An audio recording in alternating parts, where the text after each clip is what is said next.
able to do sales and anybody you want. Like, for example, you cannot charge X amount for one and charge X amount for another of the same order unless there's some reason like a donation or something like that.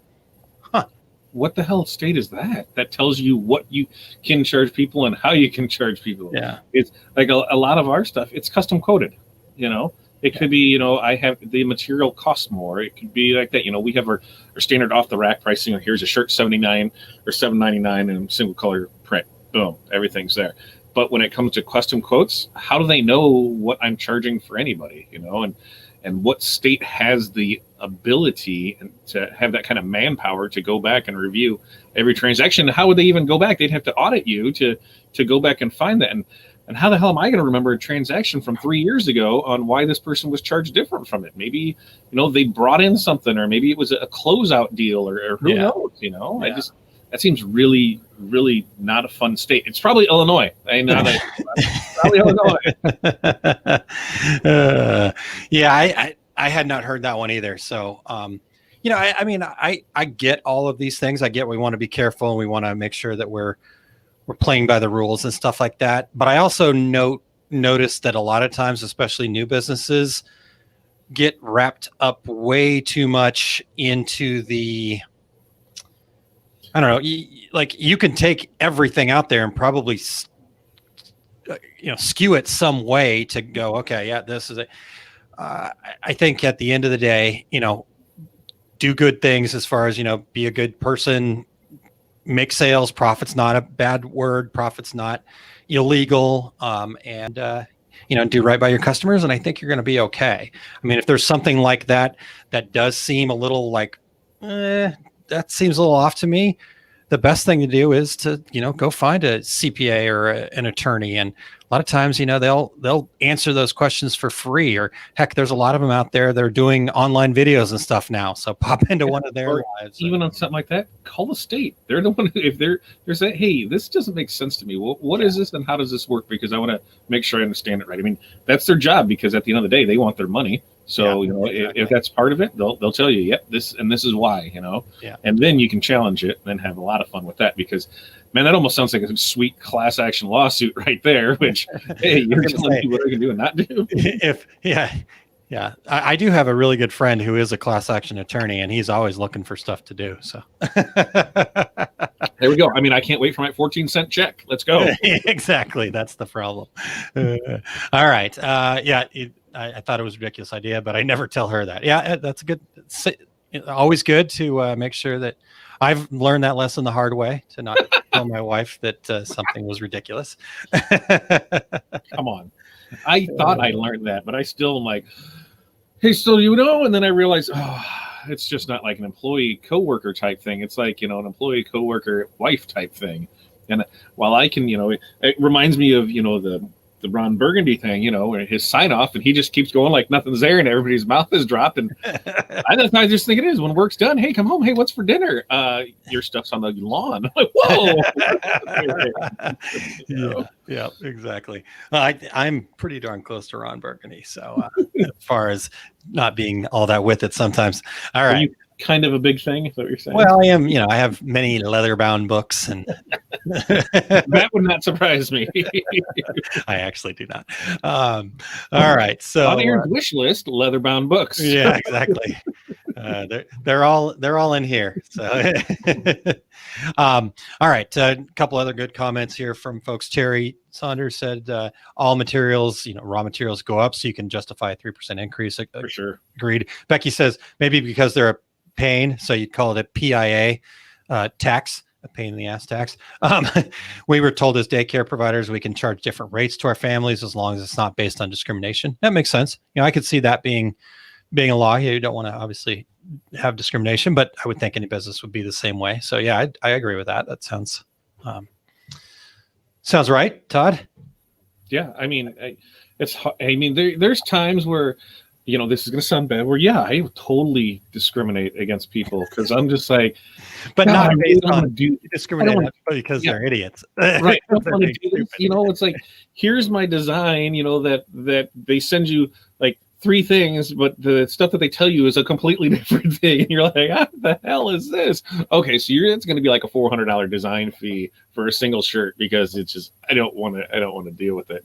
And other times everything just hits right off. So you just you pick and choose your customers. There's nothing wrong with firing customers. There is nothing wrong with firing customers. Yep. And honestly, the way I fired customers over my years is let them self-select. So, when they ask why their price has gone up, is that just a price increase? We're not the right partner for everybody. So sorry, that's what it is. And that's they go away. Probably the next 6 months is what I will be doing. Well, is making sure people know that, due to, now's the perfect time. If anybody wants to make a change, do it and blame COVID because nobody is going to question you on it. I mean, nobody will, and that's there are a lot of those changes happening right now, and people are using that as an excuse. That is an interesting thing. Yeah, and you can kind of go, no, it has nothing to do with COVID. But you don't know what their back end is, so that's why. Totally. It's like for us, hey, we're gonna due to COVID, we're changing our business model, and we no longer gonna have a storefront. We're doing this we're consolidating down. We're so that way we can stay more profitable and be able to provide the top-notch service that we do. By doing that, we're just not gonna have a storefront. That's gonna allow us to kind of get away from some of those dumb projects that we had to do, but. In reality, we found out we were way more efficient with that gate closed. So it's a lot easier just to, okay, now let's measure stuff out and see where everything's going to fit in here. And now I think, coming back full circle to the house before, one of the main reasons I wanted to get out of the house was I was putting in 50, 60 hours a week at the day job. And then to come home and know the stuff was down here, I'll get to that. Let me just sit here and relax for a little bit, eat some dinner. Now my tummy's full. Yeah, okay. And then it's like 11 o'clock. Like, I got to get that done. Well, I don't have that anymore. So that's nothing to get up, come down, work, do that, and then, call it a day from there. So, it's definitely, I felt kind of like a weight's been lifted off where it was like, I wanted to do it, but then I can't justify at the end of this, we're still looking at buying that commercial building where I'm going to have this lease payment to be paying on a place that whether I'm going to use it or not use it. And then I have to hurry up and find a building and I'm going to have to make payments on that while I still have this lease. Well, why don't I just do this and save the money and then go ahead and, over the next year, look and see and find the perfect spot for it. So kind of, excited about the new welcome change. And he even said, what do we do with all this crap? I mean, we've got, we went 8,000 square foot of stuff. What can we do with it all? Here's the displays. Here's this, which we got a steal in all those. And Corey said, well, we'll get a storage unit. We'll put everything in that. And the money we're saving there definitely will take care of that. And we'll see what fits in here and what doesn't. And then we'll go through that. And once we have it done, we'll just have a sale and hey, come in, fixtures or, whatever, and just get rid of them. So, she's on board for it. I'm on board for it. And it should be a fun, exciting thing. Cool. Very cool.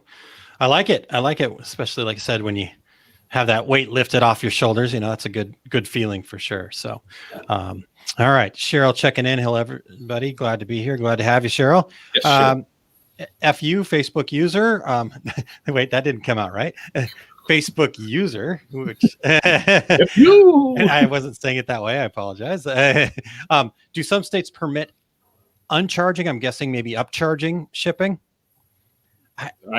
I wouldn't know why not. Why would they expect you to include it in your pricing? Yeah. I mean, because like that, it's your shipping and handling. Whether you're charging a handling fee, if you're charging for materials, if you're charging for if you've got a box, if you've got packaging, if you've got tape, you've got all that. That's part of all of your shipping thing. That's part of that. So like for us, we have 3 different levels of $7.99 to $9.99 and $12.99. And there's times that $7.99 that we lose on it. It depends on kind of the size of stuff, but there's other times we win on it. There might be a time where that actually costs us $12 to ship, and there's another time that it costs us $4 to ship. In the end, it was just way easier to just do flat rate across for this. It's either this side of the envelope, either $7.99 or $9.99, and then anything we got to put in a box is $12.99, and then that just makes it easy that way. Yeah. Charge what you get charged like any problem. Yeah, shipping has always been, not every single company I've worked with. It's a line item, and people are looking at it as it's a profit center. I mean, that was I remember at Coastal that was a big discussion point all the time was when we switched over to doing the free freight at 149, it was a big concern for the owner as to, okay, that's always been a profit center for us. So how are we going to replace that? And pretty quickly I said, no problem. We replaced that real quick with actual profit. So, and that's something that we've done, and it hasn't, I've never really put it out there, but we kind of have that number of what it is that once you spend over that amount, it's just free shipping. It's because of shipping does cost a lot when you're shipping heavy stuff. That's, when magnets heavy suck, I did, what did I do? I did 50 Coroplast signs with, it was 50 Coroplast signs with yard stakes, with flags and decals. And when I did the estimate on that, I figured it was going to be about $35 on it. It ended up the cheapest I could get anywhere was $65 on it. So I lost on it, but it's just one of those things where you just kind of to take a gamble with it. But did I really lose? No, because I had everything priced right where $30 didn't matter through it all. But it's finding that sweet spot and knowing, hey, after this numbers met, we can pretty much cover anything that's below this number. Yeah, I think shipping is definitely one of those things that's a pretty interesting and can be very challenging thing to figure out. But at the end of the day, you have to, the most important thing you got to know is you have to know your numbers. I mean, you just have to know what it is how much does it cost you to be open? How much is it going to cost you to do this? Are you covering everything? And then, like you said, Todd, there's going to be some that you win, some that you lose. Don't look at these as a micro, oh crap, that cost $12 and I only charged $8 for it. Yep. Look at it as okay, it's been 3 months. Yep. Is my shipping number super negative compared to the increase or compared to how much, sales I'm doing? Then you got to look at your shipping. But if it's pretty even or there's some profit in it, even if it's way high and you're making a lot off it, you're not losing sales on it. It allows you the opportunity, because you're doing so well on it, that you could throw something out where this week only free shipping. This week, you can throw more, you can play more with it because that you're doing well off of it. Yeah. And so, you got to leave it. And here's the other thing to remember when it comes to shipping. I actually posted over in the Business Basics group an article and I think they make some really good points in that, because here's the deal. Shipping is not going to get any cheaper. With the post office is continuing to have some financial issues, and all politics aside of that they're the ones that kind of set the bar for that low shipping. All of the shipping companies, UPS and FedEx, they can get to the cities, no problem. They don't have the infrastructure in place to get to everybody's mailbox. They're really only set up to get to companies. So now that everything has changed, I mean, if you look at that blog, the research had shown that there was at least a 25% increase in e-commerce sales since COVID started. I mean, the volumes are crazy. There's less flights going back and forth now. So, not as many people are flying, and we never thought about that. As I'm sitting there on that plane, I didn't think about the fact that there's probably a good chunk of what's sitting underneath of me is packages and mail and things like that. That's a lot. So shipping is going to continue to get more and more expensive. And so I think that's what it takes to be a good business person, is to understand that, like they said in that article, you're selling two things. You're not only selling the product that you have, but in an e-commerce case, or if you're not able to hand deliver it to people, you're also selling the logistics of getting that piece to your customers. So, it's not like crazy hard, but it's definitely something you need to think about. Yep, for sure. Yeah. So, and while I'm standing up here on my soapbox, Todd, the other thing that I think people need to kind of understand and realize is that a lot of the problems that we face when it comes to shipping and all that other stuff, it's not necessarily, it's that the expectations were not set up front. Yeah. So, and what's happening is, everybody got so used to the whole Amazon, it's going to be there in 2 day thing. And we were all used to that. And now all of a sudden, heck, Todd, you and I had a shipment that was going to Arizona, and it took 2 weeks or something like that. Yeah. And unfortunately, that's going to happen more so than we want. And it's not that shipment's not ever going to get there. It's that, yeah, you're going to have to wait a couple extra days, and in that case, an extra week. But that stuff's gonna happen. So I think just kind of setting expectations with your customers, making sure everybody understands, making sure you understand with your vendors too. I've seen some people out there posting about, oh, I'm so mad at company XYZ because, this is shipping and now, post office says it's being delivered to the next area and I can't get any answers from them and I need this stuff. It's like, you gotta be able to understand that you've got to build a little extra time into your needs too. So, you're going to have to buy a little bit more and that kind of thing. So anyhow, sorry, I'm going way off the, but it just is so important to me that people get the fact that it's not the shipping companies, it's not the bad company. It's the expectations. It's how do you manage expectations? I'm always been of the mentality that I want to under promise and over deliver. And I know for me, I probably go way too far with that, where I'm kind of going, I don't know, and let's give it 10 days. And I'm probably talking people out of things because I'm like, I know for sure I can guarantee it's going to happen in 10 days, but it's probably going to happen in 3, so it's a little bit of a juggling act. So Todd, how do you manage that kind of expectation thing with folks? Man, you just got to be upfront with them. You're like, if you think it's going to be this, like even when I'm told, 3 to 5 days, I tell my customer 5 to 10. I double whatever I'm told, so that way I still can be in there. But then I always let them know, hey, we're at the mercy of shipping companies. You don't know what's going to happen. Anything can happen anytime. A truck can burst into flames. Not my fault. It just anything can happen. So you just do your best to manage. And if you see something beforehand, let them know. Try. And that's tough because, every time I ship out a package, do you know how many of those packages I go back to look and check on them? None, until I get that call or that message that says, hey, did this ship out? I see that I got the thing for it, but I'm not seeing any movement on it. You look and you're like, because there's not much you can do, because a lot of times you can't even file the claim or get anything going until it's gone. They're like, well, here, do you have a time? It's still in our system. Let's just see what we can find out. It's just everybody's used to the Amazon thing where it doesn't show up and they just send another one and that's this. But and even Amazon's not doing that like they used to. By the way, in fact, we got the crocodile head for Hudson's birthday for the little boat. So we got that, and Corey plugged it in, and the battery kind of burst into flames. Maybe it melted, and it took out the charger that was plugged into the same thing. So you get with Amazon, they're like, okay, we'll send you another one, but here you have. I think it's like 7 days to get this back to us. Otherwise, we're charging you. And it used to be Amazon there, whatever, And I think this was only like $20 or something that was it. So, it's not even that big of a deal when it comes to the Amazon big picture thing, but they don't care. Here, get this, they want their stuff back too. Yeah.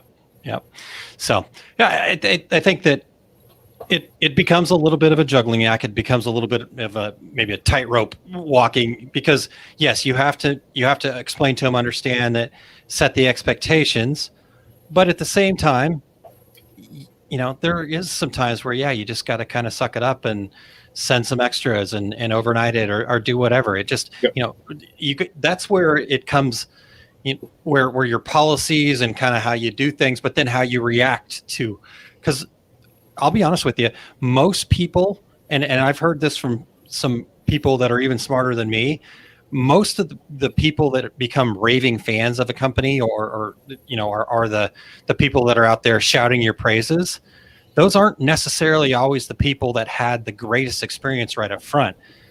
A lot of times those raving fans are actually the people that had something happen where maybe a shipment didn't get there or whatever. And it was how you reacted to that and how you managed that bad situation, which then turned him into a raving fan. So you got to find that happy medium, set the expectations as much as you can up front, but also be willing to be customer centric and work with people and but you can only be customer centric and work with people if you know your numbers and you've built that into your price, so anyhow. All right, let's get a couple of the comments here that I missed from earlier. Kristen said, Todd, I put an order today. Let me know if they look okay to print. Perfect. When I get off this, I will more than likely log in and see and take care of stuff this evening. All right. Let me see. Where was the next one? Curtis said, hi, guys. Good topic. Thank you. Richard, glad you're here. I said, hello, running behind. Cheryl said, setting up my e-commerce site and trying to figure out shipping. So this conversation is great. Good. Yeah, I just do flat rate. I mean, there's two things to do. Either flat rate or just build it into your pricing and have free shipping. That way it's just taken care of. Yeah. Because a lot of times when you try and use any of those shipping calculators, and it might be off. You just don't know, and your customers can be, why is this versus that?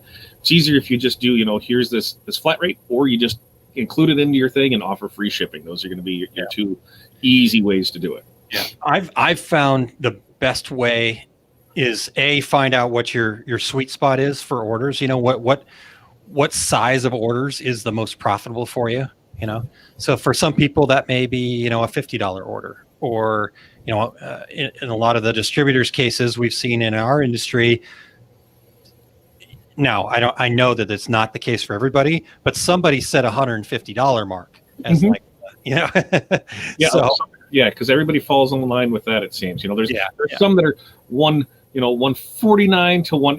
Let's go with the range. 149 to 200 seems to be about the range where everybody seems to fall in. Yeah, but what you should really do is not worry about what other people are doing. You should look and try to understand what size order would be best for you. So if people are placing a lot of $25 orders, but it'd be more profitable for you, and you have more room if you were to get $50 orders each time, then you'd set your free shipping at $49. So 51. So that way they have to buy one extra thing. Flat rate of $8.95, and over $50 it's free or whatever. So I find a combination of flat rate and free shipping can be, but again, you've got to understand as best you can. You're not going to get it all right, and you're going to win some and lose some, and that's okay.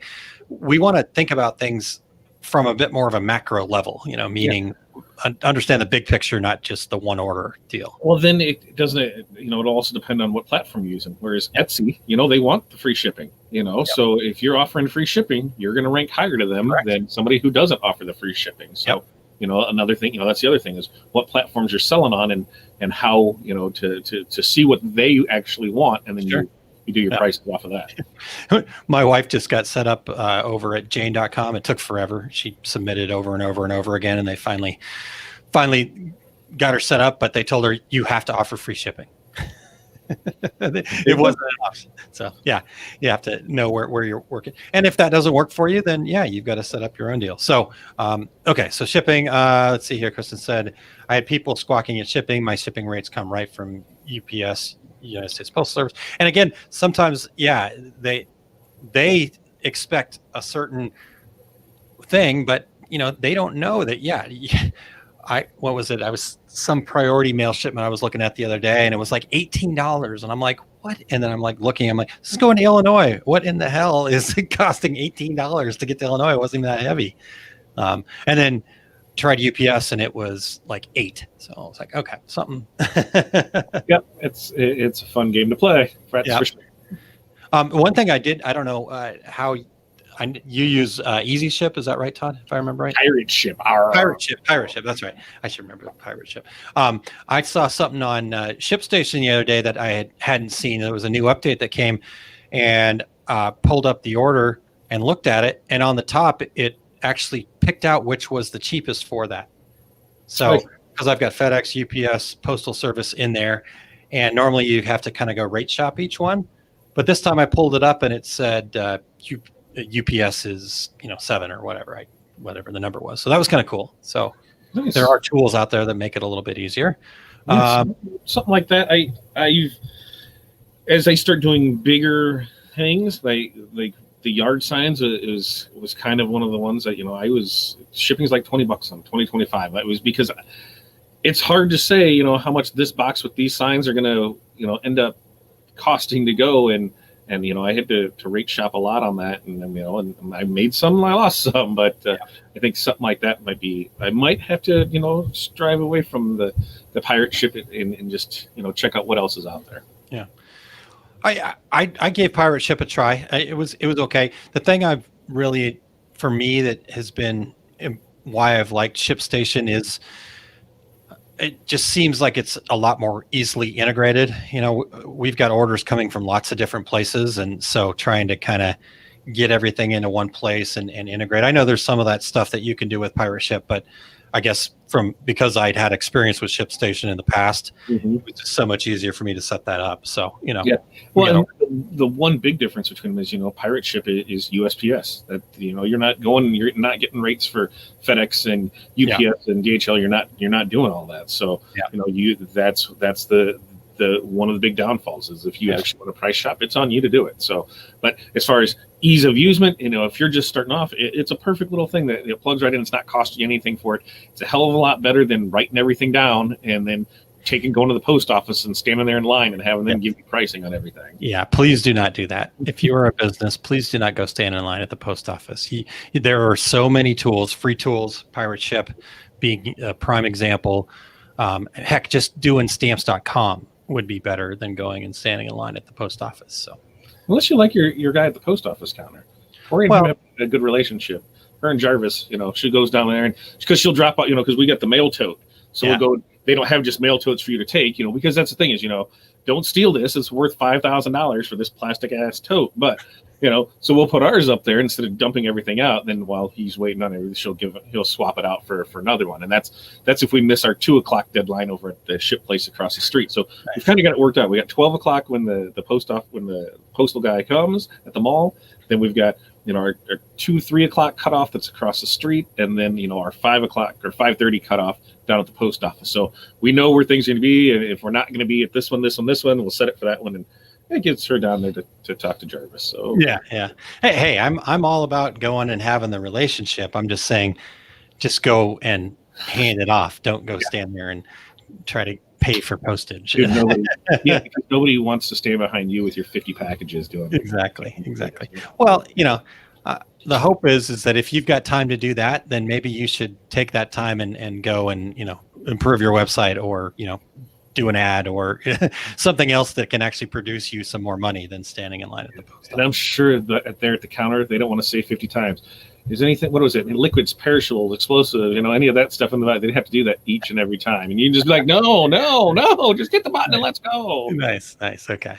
All right. Let's see what else we got here. Lots of good comments. So thank you guys for joining in. Tina says, I have switched to Pirate Ship and love it. It's cool. All right. Chris has said, I had a package coming to me from California and the train derailed. It only took a couple extra days. That's interesting. I have to tell my story. This is kind of a sad in like, I can't believe that people sometimes act like this. This was lightning. So this was 2 years ago. Most people know that I've worked with a company called Pick the Gift, and they're obviously a big. The holiday time is just insane there, and there was a former customer of theirs so there was a truck. We shipped a lot of things FedEx Smart Post, and there was a truck that had this FedEx Smart Post stuff on it that was driving down to Florida, and we found out after the fact, because we had to do all the claims and stuff like that we had close to 150 packages on that truck going to Florida. Well, unfortunately, the truck was involved in an accident, and it was a pretty major accident somewhere in Tennessee, if I remember right. And Tennessee. Yeah. So anyhow, the accident was such a major accident that actually 2 people perished in the accident. And so obviously we had all these packages that people weren't going to get in time for Christmas. You know, I mean, it's on the 23rd of December that this is happening. So we're reaching out to people. We're trying to, you know, figure out what we had on there, and we're talking to people. Well, I ended up talking to this one lady that told me, as I was explaining to her the situation and that people had passed away and that unfortunately we're just not going to be able to do it. She told me, my customers don't care about that. Basically saying my customers don't care that people died trying to get their $20 blanket to them. And, and you have to do this. So we made the things, we overnighted it, and then we fired her immediately and said, we'll never do business with you again. We're done with you. And a lot of times on stuff like that, because we had one, was it I don't know if it was UPS or there's something that caught fire. And we were able to, we had something that was on there, and it was just one thing. It wasn't that much, but I was able to send them a link to it. They're like, hey, you know what's going on with this? Because it said, that error or whatever, in the system. And I'm like, oh, what the hell is that? I don't know what that was. It was, I was like, broke down truck or something. It was something weird because it was like mechanical error or something weird. I'd never seen it before. And then after I got talking to like, yeah, we had a catastrophic fire in it. And, we don't know what's still good on it, but chances are nothing is good on it because fire damage. So then they were able to send me. I found the news source on it. Send the customer like, oh, okay, well, let's get it re-going. So it all depends on how you do your business and you build it with your customers. A lot of times, they just know that things are out of your control. Once they leave here, I'm not driving the truck. I'm not flying the plane. I'm not delivering the package to you. I mean, I could do that, but shipping will now be $799, and I will be more than glad to fly to you. Because in fact, we had a customer last year that wanted decals that were going to Haiti. They were doing water jugs or something for Haiti. There was something there, and they needed them. It was in 3 days. And so I was going through the math in my head, and it was literally, I actually had somebody else that was going to help me. It was going to be 16 hours of solid printing. That's all it was going to be, was 16 hours of just solid printing. And even with that, I was not going to be able to make the deadline for any of the overnight services because it was going to end at like 8 p.m. that night, and they needed them, that following morning. Yeah. So the next thing was, we could take a flight down there and take them down there. So we're like, here's what we can do. So we will fly down and deliver them to you because, round trip airfare from here to Orlando was like $350. We can do that. We need a hotel. We need this. We need to pick it up at the airport. So it's going to be like $500 for the overnight fee and that. They're like, okay, I'm going to put it into the customer. And the customer, they actually were like, okay, I think we're going to do this. We're going to do it. And then somebody local came through for them, and they said it was like $200 more than what we charged them, but they were worried, that anything could happen in the air. We could get grounded, we could anything like that. So they actually paid more. But yeah, they were all on board to fly us down to Orlando to deliver some decals and then fly us back. And wow. Hey, I was on board for it. Wow. That's impressive. I mean, I think Teresa Martin, I saw her post something in the Business Basics group today where somebody paid close to like $40 for a guitar pick, decorated guitar pick. I mean, it was $10 for that. And it was like another $30 for overnight shipping, and that's pretty standard. You're looking at anywhere from, $27 to $40 for overnight shipping. And that's the thing, people, when they want something, they'll pay for it. Sure. And I that was her point. And I see that all the time. I hear people saying, oh, I can't get, X amount of dollars for a mask. And I'm like, okay, I get that maybe you can't do that, but I know people that are, it's not that they're gouging. People want it. I know somebody that's getting $17 for masks because I'm making them for. I heard a story from somebody who, they were doing stuff with schools, and they had here's what our mask pricing is going to be. And then they had a competitor go in there, and the competitor is charging 25 cents over cost for masks because they don't feel anybody should make money off masks. And I said, let them get every single mask order because there is no way in hell they will be able to do anything with that quarter because they're actually having somebody help them to do it. I'm like, for full sub mask, and you're only going to make a quarter a mask. I'm like, I can't wait. You screw up one mask. You just lost what? For every one you screw up, that's what, 12 to 14 you're not making any money on. So I said, let them have it. Let them have it. And the worst thing about it is they're going to be, busy nonstop doing masks for the next 2 weeks and not be able to make one profitable job. So just smile and wave. I mean, I get that there's a whole balance to the whole thing, but if people are willing to pay for it, then that's your job as a business. You're in business to make money. And if you can make money at that, or you can, you know, take care of, then great. But if not, then it's okay. So I just think that it's important to understand, you know, when you're out there and you're looking at something, go, I could never sell that for that. Okay. But that doesn't mean that it can't be sold for that. I mean, I always use the example of the rapper guy who sells a plain white t-shirt for $300. I mean, now he's running for president.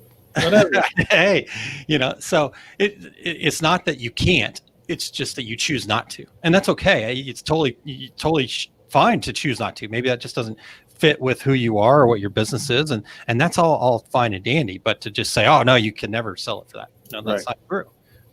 So making money is the goal. That's right, Paul. There we go. Yeah. I mean, we did, you know, a couple of the Mega Bling shirts last year for Christmas, just to have them in our, you know, our windows, just so, you know, just eye catching in that. And I mean, they were priced at $130 a piece, which was, we really weren't making anything off of it. It was just, you know, the first one, the amount of time that took to do it, to figure everything else out on it. Okay, we did that.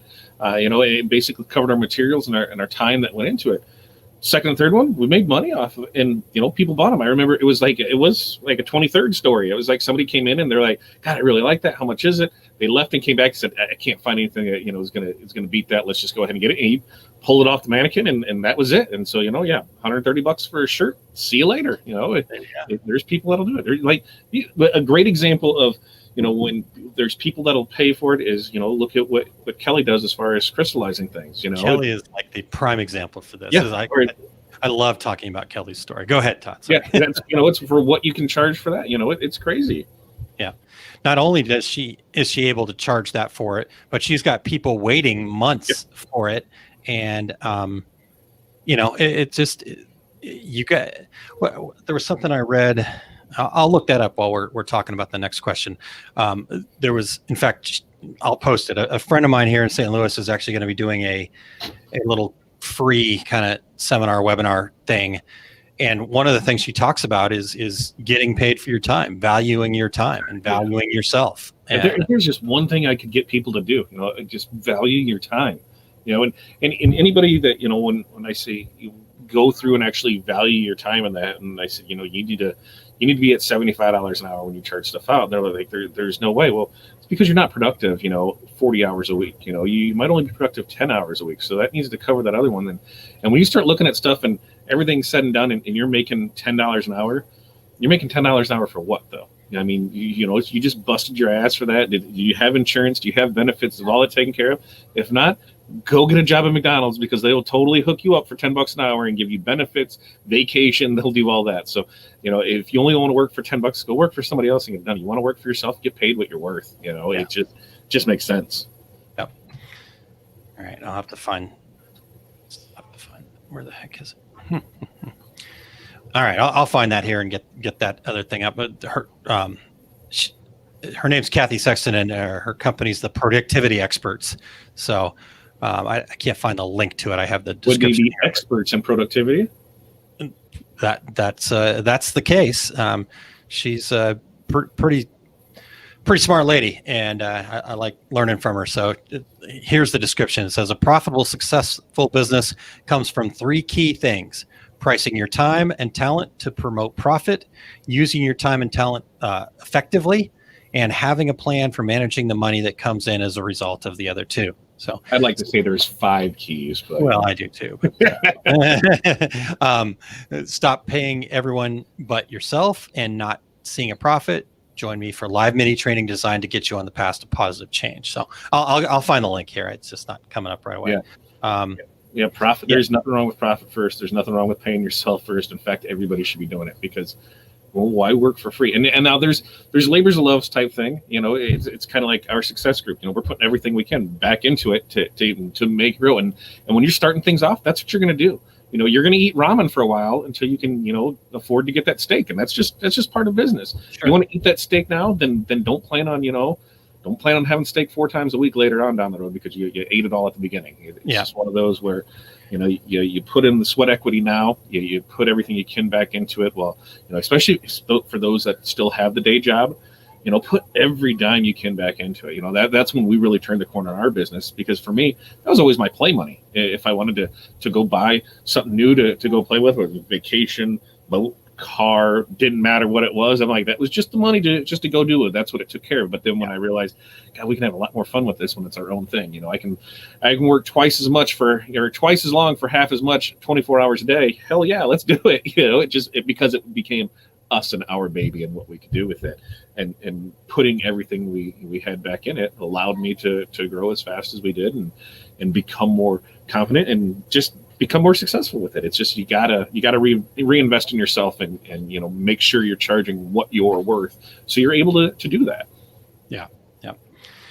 Yep, that is a good point. In fact, Cheryl says I have to learn to semi-separate my heart from the needs. It is a challenge, but it's definitely part of being in business. Because unfortunately, for a lot of us, and like Todd said, especially starting out, there's a fine line between having a business and a hobby.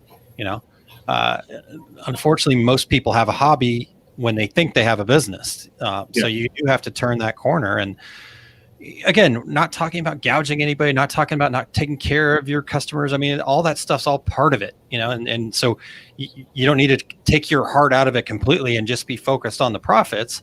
But at the same time, you've got to make sure that you're paying yourself, and you got to make sure that, it's kind of that if you don't have enough to be able to do the things you want to do, then you're not going to be able to give back to your community and your customers and things like that. So when you say that, your business, hobby, and difference between that's something we need to. I don't know if you caught Ryan speaking over there for Print Hustlers, Ryan Moore from Ryonet on his fireside chat.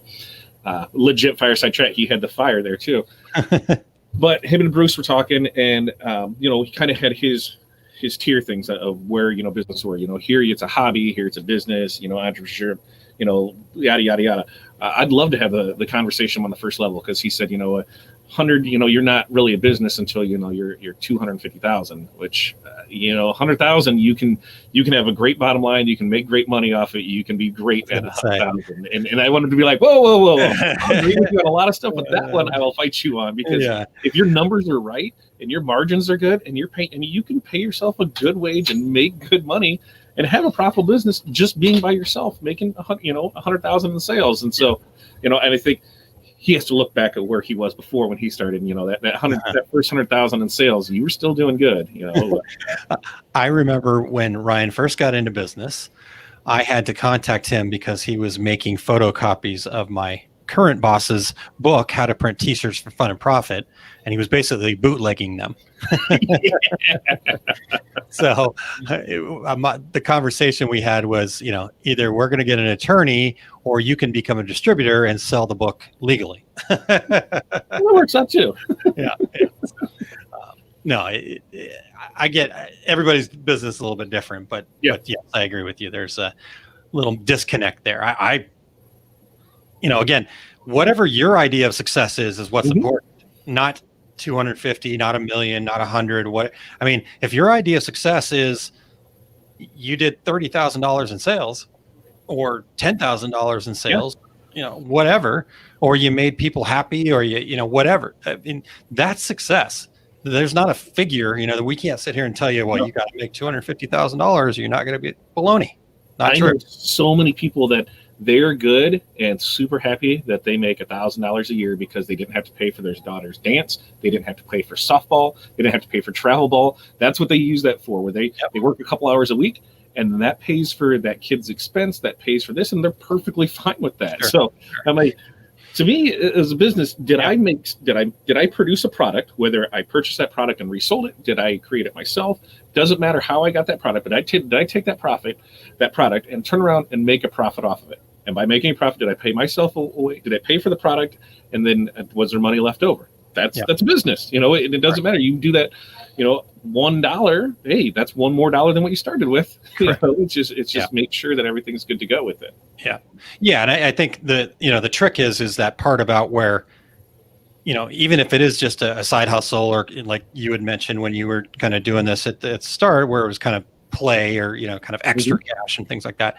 Well, that doesn't mean that that you just, oh, well, then I'm not going to pay myself for my time. No, see, that's the trick. That's how you get into being a business. You still have to pay yourself for your time, even if it's a labor of love, because especially if you ever have any inclination of actually making it a full-time business, because going from not paying yourself to then all of a sudden needing to pay yourself, yes, that's a tough transition. Oh my God, if you're starting off, don't fall into the marketplace trap of Peggy down the street is selling a shirt at $7, so I better sell that. Well, Peggy better get the pound of pavement, because Peggy ain't paying my bills. That you need to make sure you have your numbers in place. You need to make sure you're taking care of, because if you do that now in the beginning when you're first setting up, when you go to move, if you want to move into a spot, you already have those numbers built in here. You already had what's rent's going to be, what's part of my bills. So it's an easier slide than to be like, oh yeah, I was selling shirts at $7 and now they need to be $20 to cover it. And guarantee you what happened is all your bottom feeders that were buying your $7 shirts are not going to spend $20 for them. Yeah, exactly. All right. So I think we've kind of covered a lot of ground here. Oh, I did find the link, so I will put that in the comments. Good for deal. Productivity expert here. For Kathy, I think it'll be a worthwhile thing to check out. Just when is that? Perspective. When is it? When is it? Oh, that'd be a good question to answer. Yeah. I usually like try and have some things, like date and time. It's not on here. I gotta reach out to Kathy. What are you doing here? Yeah. I couldn't find the link to. Oh wait, see, there are 3 dates and time options to choose from. Okay. So, here we go. There we go. August 4th, 11 a.m. Central, 6 p.m. Central, or 2 p.m. Central. That's a fun-filled day. I wonder if it's the same stuff each one. It is. So you can just pick whichever time works for you. Those are my favorite webinars when you sign up for them. Starting in 15 minutes. It's pre-recorded. It's great. You got me. All right, let's get one more question. We're already an hour in, so let's great hammer the last question out and be moving on here. Maybe we can answer this one a little faster. All right. Which shows are you most bummed about missing this year, and which shows are on your cannot miss schedule for next year? Okay, so I'm bummed that I have not got to see Animal Kingdom, because that hasn't been there. So Big Brother got put back, so I haven't got to see that. I'm super excited for Walking Dead. We missed out on the season finale for that, so hopefully there was a date on that. October 13th, I believe, is when the season finale is going to be to that, and then they're going to roll right into the new season of Fear for a couple. Because they had a fake Comic-Con last week, and so now I got to see what the actual schedule is. Is that what we're talking about? No, you missed it completely, but I just let you go. I just said shows. Yeah, are we talking trade shows? I thought we were talking about TV shows. Okay, so Dax Tinley Park. I mean, that's kind of my baby show because it's close. I can be there, and that's kind of where everything started from. So that one, I'm definitely sorely missing. And that'll be my definitely must attend for next year, because as far as all the other ones goes, man, who knows what's going on with travel? Who knows what's going on in California? Everybody wants to go to Long Beach, but man, I don't want to go there and catch something. So let's just not go. So yeah, I'll say Dax for sure. We had I think a lot of it depends on the location of it. Like, I love Dax Tinley, but there's not much to do, right? There's just not much to do in Tinley Park. It's just kind of like, okay. We make plenty of fun, though. It doesn't. Well, yeah. I mean, you got to go, there. It's like when we did NBM Indy. I mean, Indianapolis was fun as hell. That was a good one to do. With scooters downtown along the canal throughout the city. Then realizing at 10 o'clock scooters shut off, so you're miles away from where you need to be. So you pack 12 people in a van and you're putting people in the back. That's what it's all about. Denver. It snowed. That was a fun time. But then it was nice out in that mile of whatever stores, shops, whatever, right there from the convention center. That anytime there's stuff around there. But Tinley's like, here's this, and now okay, way up there, yeah. So there's like a pizza place, and there's a Dunkin' Donuts, and there's this. If you want anything going in the city, So There's that Buffalo Wild Wings right there. You got everything you need. I don't know. Buffalo Wild Wings over by the hotels, which is great for us because that's the hotel we stay at, so I can walk right there because it's easier. Well, I walked from the hotel that was attached to the convention center.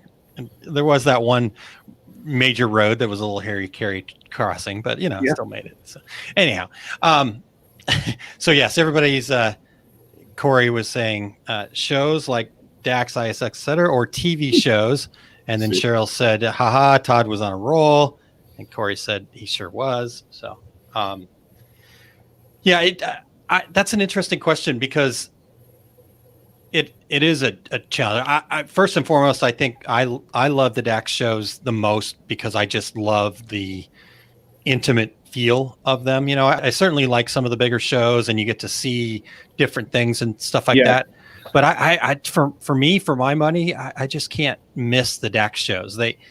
It's like it's family week. You're getting. Yeah, I don't feel I get sold as much at those shows, and I get the feeling that I'm treated more equal than the guy that's next to me that's going to spend $1 million. Yeah. You go to some of those other shows, and it's like, here's a piece of equipment. It's $85,000. What are you doing looking at it? You can't afford it. Go away. It's like, I don't want to have time to talk to you. And so it's just like, oh shit, why am I hanging out for this? Sure. It felt like that at some of those shows, but at DAX, it always feels like it was more about the learning and growing your business. Having, the seminars where it seemed, not only the classroom ones, but it was like every 45 minutes, an hour, there's somebody on stage, giving a little presentation about something. You can take something away from everybody. It's small enough where you're going to get the people, the vendors that actually care about their customers, because they know going into it that they're not going to, make, huge things off it, but they're going to make customers for life off it. So, it's worth their investment to come in there and invest in the company. So, and in the customer. So yeah, I'm really down for that. Because, even what was it last year when we did the NBM Milwaukee show, horrible show. I felt it was a horrible show. There was, I felt it was smaller than DAX. It was garbage day out. And I think we walked the show floor in like 2 hours, and then we went across the street and had wings and beer. So, I mean, it worked out great. We had a great time meeting people and talking. So it gave plenty of time for that. But as far as show wise, it was just kind of, whatever. Yeah, for sure. I mean, if you, from what you mentioned there, Todd, when you're talking about the different shows, as far as like, how you feel and the way. So I spent, way longer than I'd like to admit, about 20 years on the other side of the aisle, the guy in the booth trying to sell you something. And it's, it is an interesting dichotomy. I mean, the great part about DAX is for the exhibitors, the people that are there setting up their booths, the costs are in some cases a third compared to other shows that you go to.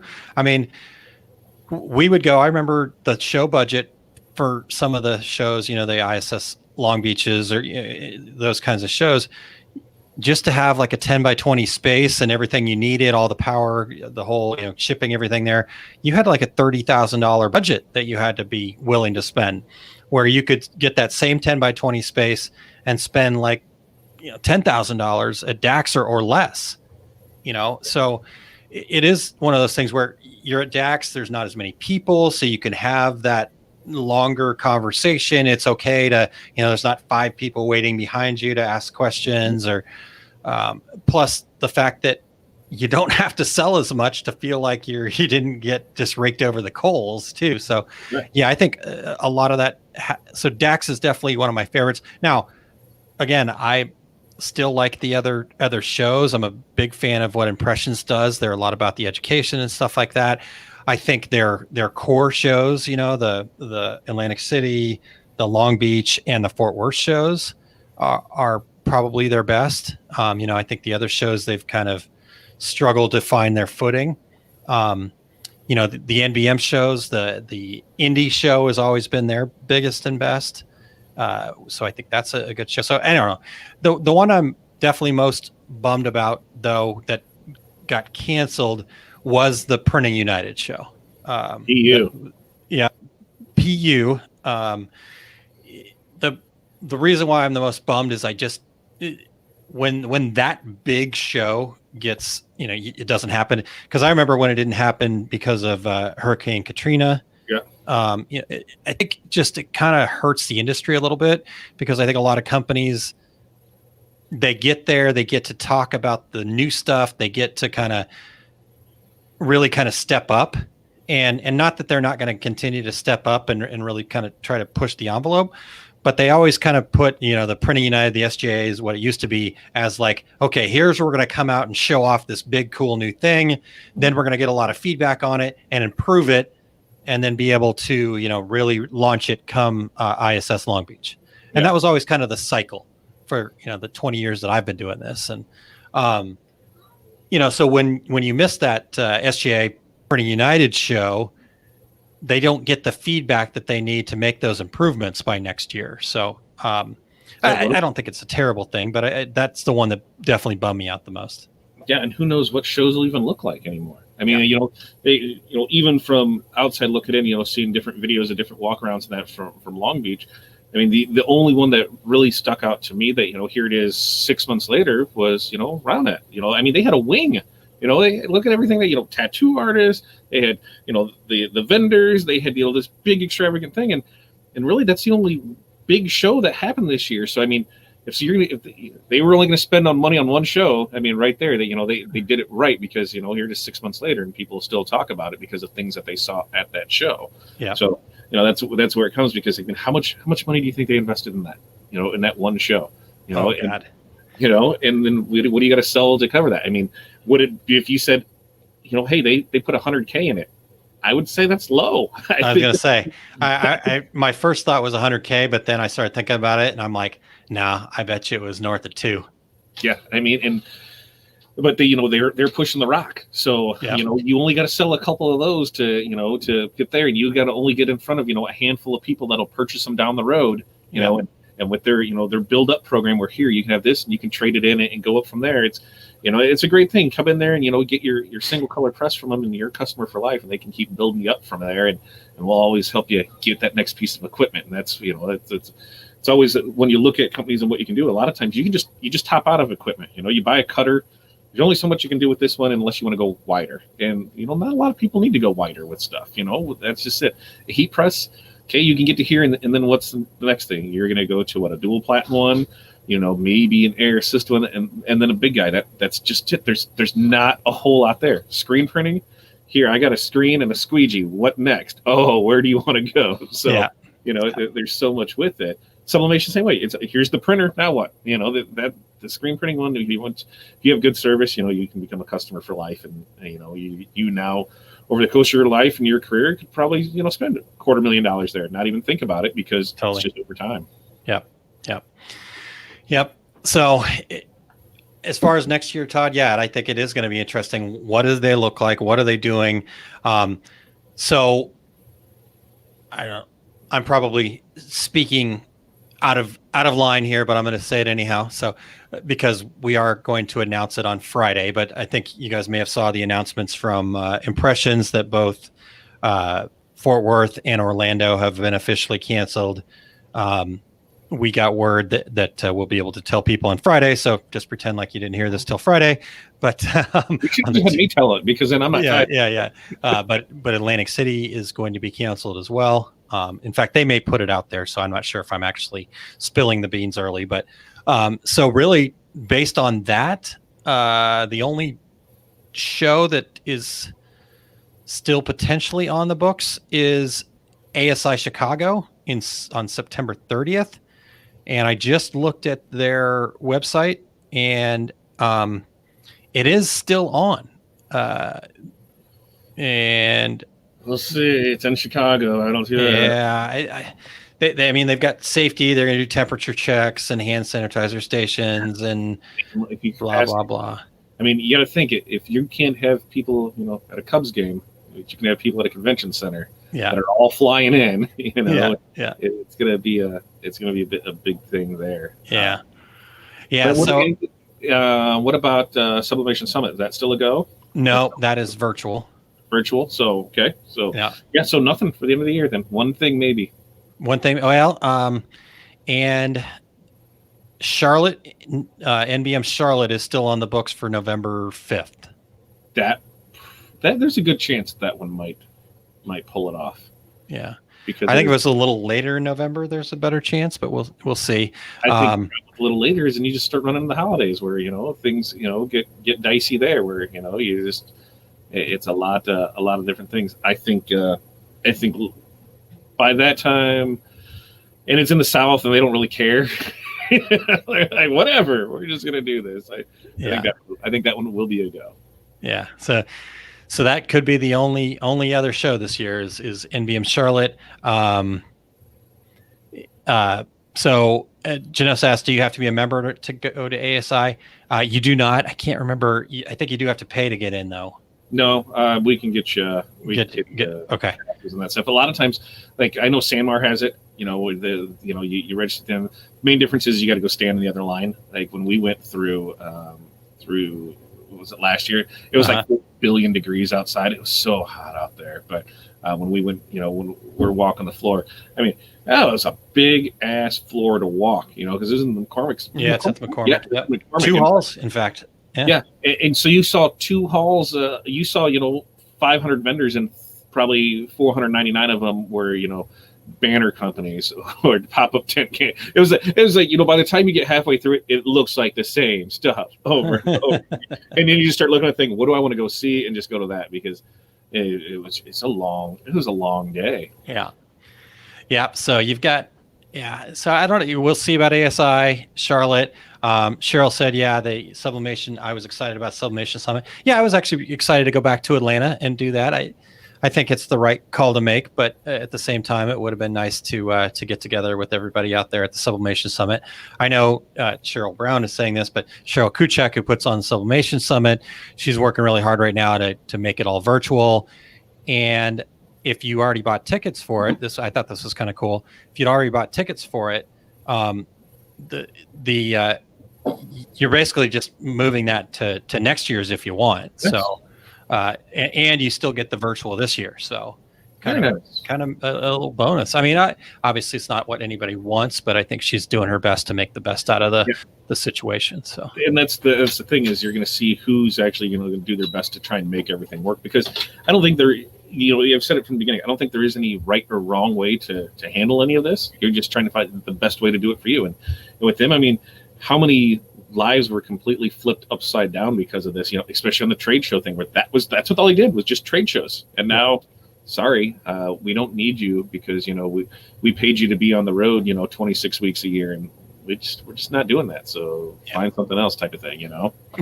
I know my co-host over at Two Regular Guys, his big book of travels is looking pretty barren these days. So I think in a way he kind of is excited about not being on the road so much, but I also think I can also tell a little part of him misses that road warrior thing, that that taking the pictures of the cocktail and the airplane wing kind of thing. Yeah, well, because it becomes such a part of you for so long, and it's almost.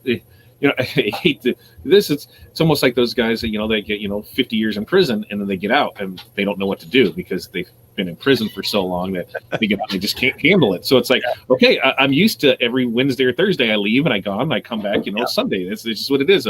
What the hell do I do now? What do we do? Yeah. Now I remember back in my traveling days, I was on the road at least 3 weeks out of every month, and It was a bit of a transition once I finally stopped doing that and slowed that down a little bit. It was like, whoa, what am I going to do with myself? I should probably actually get a place to live that doesn't just feel like a ransacked hotel. And what am I going to do? Where am I going to put this suitcase now? Oh, you're supposed to put clothes in this thing. I just had the fold thing. I just put the suitcase on and lived out of that. Yeah. So what's this dresser thing? All right. So I think we covered that. I think we've covered everything, Todd. Hour and 20 minutes. Good conversation. Hopefully that's perfect. 15 half hour. That's how we roll. That's what happens when it's only. Well, now we've gone to 2 weeks, so 2 weeks. I feel better about it going long. But we need you guys to keep asking the questions, keep bringing the information. Let's keep this going. We'll be back in another 2 weeks, which let's see, look at the calendar here. That makes it The 12th of August will be the next Q&A. So between now and then, just go to oursuccessgroup.com/QA and like, subscribe, share, get everybody here, because this I think this the more is, the merrier. Yeah, this is one of the things where no matter what your level is and what business it is, we're going to talk about everything with it. So the more the interaction we can get with you, and the more things that you can bring to the table, the more information we can share out there, and hopefully every time we have one of these, that somebody takes away a little something from it, and that's kind of the goal from it. Yep, definitely. So, like Todd said, make sure you like and subscribe. Just go to Live OSG. That'll get you right to our YouTube channel, so you can like and subscribe there if you haven't already. Or you can find us over on Facebook at facebook.com/OurSuccessGroupPro. And I think that's about it. Let's just make sure. Let's see. What do we got coming up? So this Friday, we do have 2 regular guys happening. Had a little bit of a change today. So David Shaw is not going to be joining us, kind of a last minute cancellation, but we have found a couple of other folks. So we're still going to have the same discussion about kind of making your business a legacy and bringing your kids into the business and how you transition, all that other stuff. We've got at least 2, maybe 3 or 4 people going to join us as kind of a panel discussion on the topic. Nice. So it will still be a good one. And then Saturday, I'm going to be talking at going early, 7 a.m. on Saturday. We'll be Central Time. Central Time. Yep, 7 a.m. Central Time. Thank you. We'll be talking about the pitfalls of a one-page business plan. Not necessarily trying to beat up the one-page business plan the whole time, but more of okay, it's a great start, but don't rest on your laurels there. Don't believe the guy that says, just do this one-page business plan and everything's gonna be great. No, how I on your business. Yeah. What I picture the one-page business plan as? It's kind of like the cliff notes of the book. It's going to get you the gist of it, but if you really want to get the feeling of the book and that, you need to read the book. So you still need to know what's that, because the one page it'll get you the highlights to it, but are you really going to take anything away from it? No, you cram for a test and you forget about it. So having that big information is where it's there. And it doesn't have to, remember, we've said it, I bet we've said it 1,000 times, it doesn't have to be this big coffee table book. It just it's just enough there. The wrench threw me off there. I was sitting here and I just picked it up. I couldn't find it earlier, and I remember I set it down, so I yeah. So I'm looking forward to having that conversation. Threw a wrench into it, Yeah, you threw a wrench into my my thought process there. I'm looking forward to having that conversation on Saturday. Just I've got some tips. I like I said, I think it's a fine place to start, and if that's what you need to kind of get into that process as a business person, then great. But to just kind of go, okay, I did that. Now, why is my business not successful? Like Todd said, you gotta work it a little bit more. We're missing a lot of really good details from what I can't put on one page. So, we'll talk about that and what to do and how to do it, and just kind of get a little bit of that going. Let's see, and then Tuesday with Todd. This Tuesday, we're going to do, I'm going to talk some decals, because school is going to start up wherever you are. School's not going to be what it was before, and school is not going to have the opportunity to sell like they did before, because there's not going to be as many people there.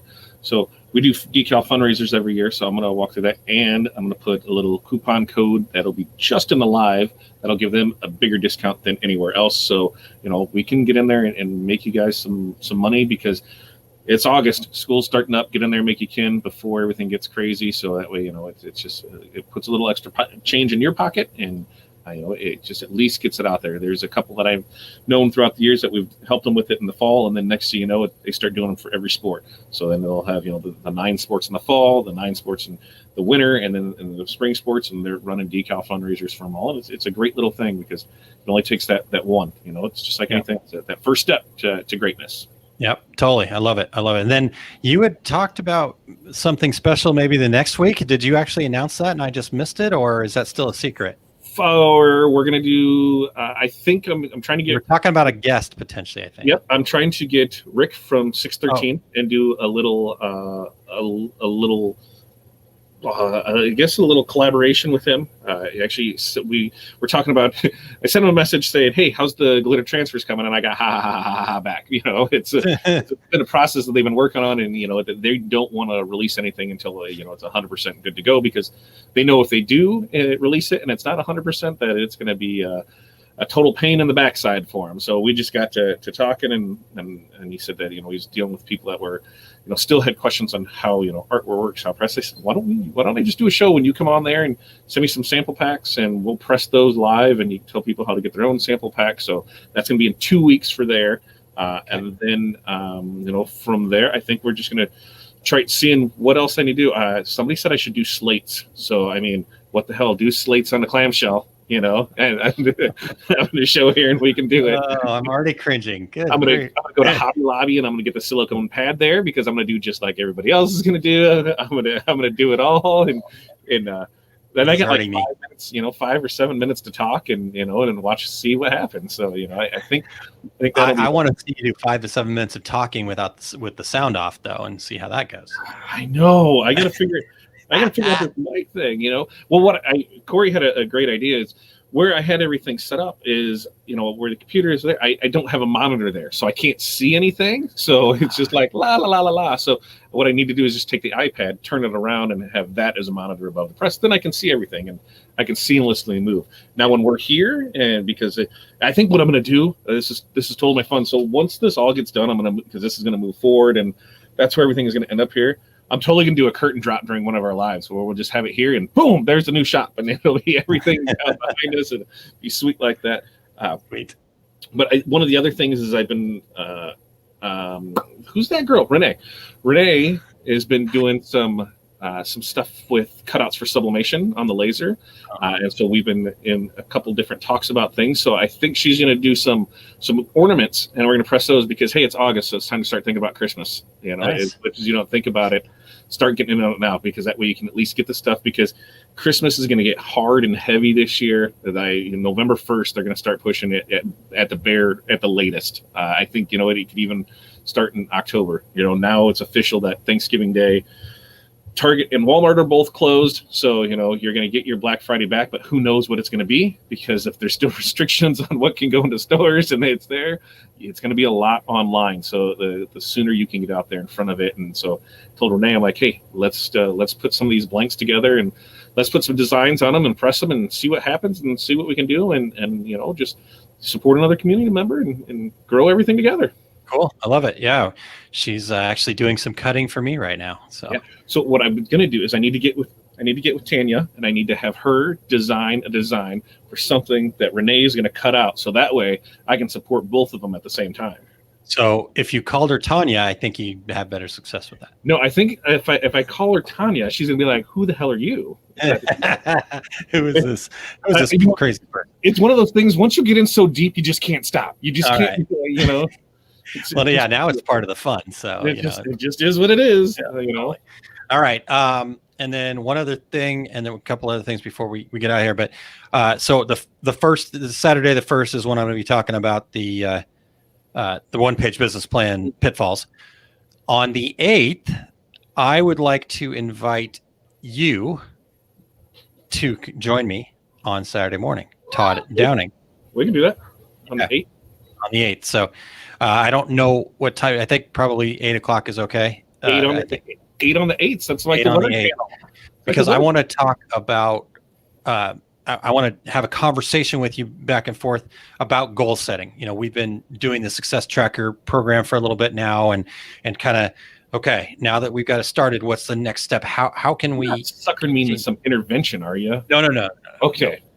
No. All right. No. I just want to what we've learned. Kind of talk about what we've learned so far, and. Oh, I'll give you a tidbit what we learned right now, and I'll tell a lot of people you're just not taking that initiative to do it. I mean, we're giving you every opportunity to get out there and better yourself, and for whatever reason. So I need to know reasons why is not what's stopping you from taking that step of just a simple $20 investment, which the stuff that you're getting back is worth more than 20, and everybody likes getting cool stuff in the mail. But there's got to be reasons why people aren't taking that initiative. And the ones that have are seeing it and they're loving it. You know, they're excited about it. So I need to, you know, get on that to go from there. Yeah. One of the other things that we also forgot is next Wednesday is for our success group. Next training series is photography. We're going to talk a little photography, especially from your camera phone. And this is going to be, you know, hey, I was going to say Picasso, but he paints, he doesn't take photos. So it's the guy, Amy Ford. No, she's a photographer here. I don't even know what that one for the Anne Frank. No, she wasn't either. No. I don't know. I don't know what a photographer is. Anyway, a lot of it is, you know, how many of these settings do you know what they actually do on your phone? What do you do? How better layout? So we're going to, you know, kind of give you that walkthrough of here's what this does. Here's what this does. Here's how to do a better layout. Here's how to work with better lighting. Aaron's got a really cool setup going over there that you know, he's probably going to show off and talk about, I'm hoping. So, you know, we'll have that. And this just, you know, kind of give you feeling more comfortable by using this, because everybody has one of these phones. You know, whether it's an iPhone or whether it's Android, both of them are going to do the same. But I mean, if you look at it, these phones that you have today are about 100 times better than the digital camera from, you know, 10 years ago. So it's just, you know, you have a great camera in your pocket. So let's start using it. Yeah, for sure. Yeah, I'm excited about that. So if you want to check that out and become a member, just head right up there to oursuccessgroup.com and you can become a member. So that's for the members. That's photography next Wednesday. But lots of great stuff coming up. But yeah, back to the success tracker thing real quick, Todd. Like I said, yeah, on the 8th, I want to have that conversation about, you know, what we've learned, but also, yeah, I want people's feedback. You know, what's holding back. I get the sense that sometimes people are actually just a little afraid of being successful. And, you know, when somebody's holding you accountable, you are going to become successful. I think that's what it is. They're scared to have to be held accountable. Because once you put something down, that's when you start, you know, having to be held. That's it, Annie Leibovitz. I knew it was something like that. Close. But yeah, once you have something like, once you have it down, then you're like, oh crap, I need to do this because I said this is what I was going to do and I didn't do it. But I mean, come on, everybody here is in one facet of the business, that whether sublimation, heat transfer vinyl, screen printing, screen printed transfers, DTG, embroidery, whatever, Girl Scout cookies. You know, there's something there that you're selling, and you know, if you really want to sell, you have to believe in yourself, and the best way to do it is set goals and reach them. Yeah, exactly. All right, and then one more thing. I don't know if Pilar's still on or not, but Pilar, I did send you an email, so if you could make sure that you check that and get back to me. And so Cheryl says, that's so true. I feel so responsible. Oh, there we go. Renee, that's really amazing. They shipped today. Cool. I that's service above and beyond my expectations. So thank you very much. We can hit I can hit like the trifecta with it. So I can get Tanya to design, I can get you to print, and they can press on Renee's cutouts. So I mean, it's all right there. And there we go. You know, so they can do that all the way through there. So you don't even need a sublimation printer to make killer money this Christmas on ornaments, because you're going to have all these ready to go for you. Nice. I love it. All right, Todd, anything else that we missed? Probably, but you know, we're already an hour and a half in, so you know. Yeah. All right. I think we covered it all. Thank you, sir. Anytime. Let's do it again sometime, you know, a couple weeks from now. Let's hit it again. Yeah. All right. We'll see you in a couple weeks for Q&A with Q&A. See you guys.